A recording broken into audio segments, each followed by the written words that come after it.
السلام علیکم ویورز، میرا نالج ٹیوب یوٹیوب چینل دیکھنے کا بہت بہت شکریہ۔ حضرت فاطمہ زہرا سلام اللہ علیہا کی زندگی سے متعلق حالات و واقعات آپ کے سامنے پیش کیے جا رہے ہیں۔ اس سلسلے کی یہ دوسری ویڈیو ہے اور آج کی ویڈیو میں ہم حضرت فاطمہ زہرا کی شادی اور دیگر کچھ حالات آپ کے سامنے پیش کرنے جا رہے ہیں۔ تو ویڈیو شروع کرتے ہیں، لیکن اس سے پہلے آپ سے ریکویسٹ ہے کہ اگر آپ پہلی دفعہ آئے ہیں ہمارے چینل پہ تو سبسکرائب ضرور کیجئے تاکہ آپ کو مزید آنے والی انفارمیٹیو ویڈیوز ملتی رہیں۔ پیغمبر اسلام حضرت محمد مصطفیٰ صلی اللہ علیہ وآلہ وسلم نے حضرت علی کی ولادت کے وقت حضرت علی کو زبان دے دی تھی اور بعد میں فرمایا تھا کہ میری بیٹی کا کفو خانہ زاد خدا کے سوا کوئی نہیں ہو سکتا۔ حالات کا تقاضا اور نسلی و خاندانی شرافت کا تقاضا بھی یہ تھا کہ حضرت فاطمہ کی خواستگاری کے سلسلے میں حضرت علی کے سوا کسی کا بھی تذکرہ نہ ہو، لیکن کیا کیا جائے کہ دنیا آپ کی اہمیت کو سمجھنے سے قاصر رہی ہے۔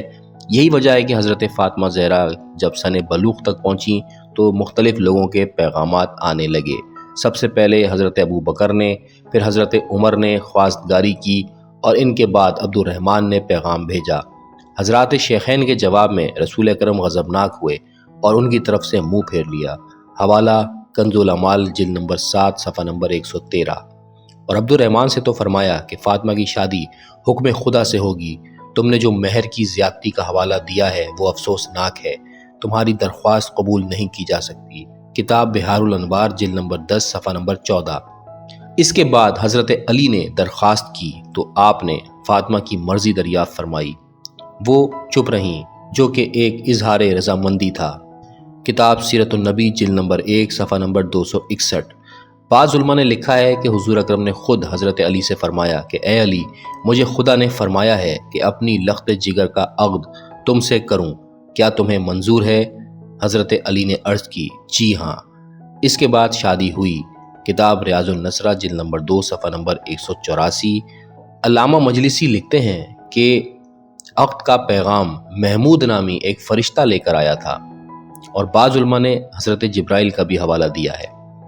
غرض یہ کہ حضرت علی نے 500 درہم میں اپنی زرہ حضرت عثمان کے ہاتھوں فروخت کی اور اسی کو مہر قرار دے کر بتاریخ 1 ذی الحجہ سن 2 ہجری کو حضرت فاطمہ زہرا کے ساتھ عقد کیا۔ نکاح کے تھوڑے ہی عرصے کے بعد 24 ذی الحجہ کو حضرت سیدہ فاطمہ زہرا کی رخصتی ہوئی۔ سرور کائنات محمد مصطفیٰ صلی اللہ علیہ وآلہ وسلم نے اپنی اکلوتی اور چہیتی اور محبوب بیٹی کو جو جہیز دیا، اس کی تفصیل کچھ یہ ہے۔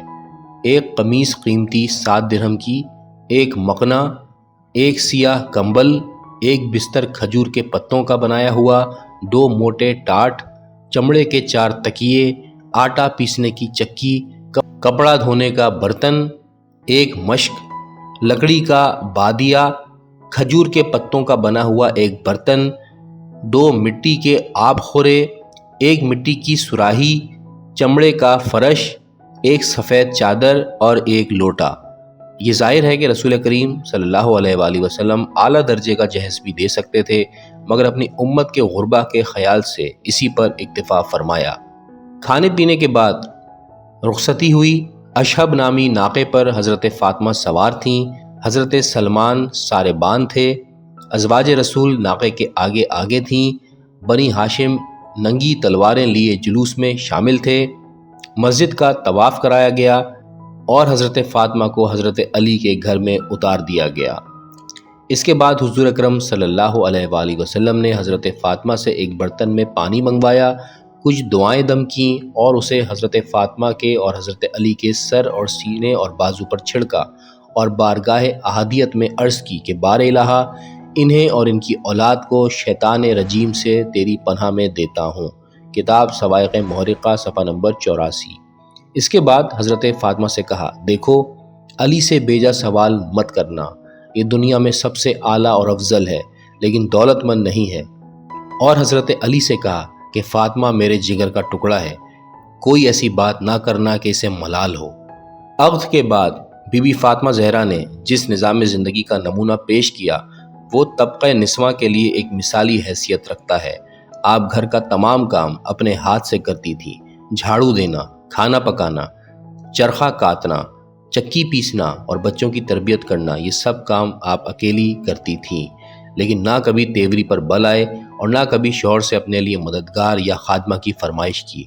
پھر جب 7 ہجری میں پیغمبر خدا نے ایک خادمہ عطا کی جو حضرت فضہ کے نام سے مشہور ہیں، تو رسول اللہ صلی اللہ علیہ وآلہ وسلم کی ہدایت کے مطابق بی بی سیدہ نے حضرت فضہ کے ساتھ ایک کنیز کا نہیں بلکہ ایک عزیز رفیق جیسا برتاؤ کیا، اور ایک دن گھر کا کام وہ خود کرتی تھیں اور ایک دن جناب فضہ سے کام لیتی تھیں۔ اس طرح خادمہ کو خادمہ ہونے کا تصور پیدا نہ ہونے دیتی تھیں۔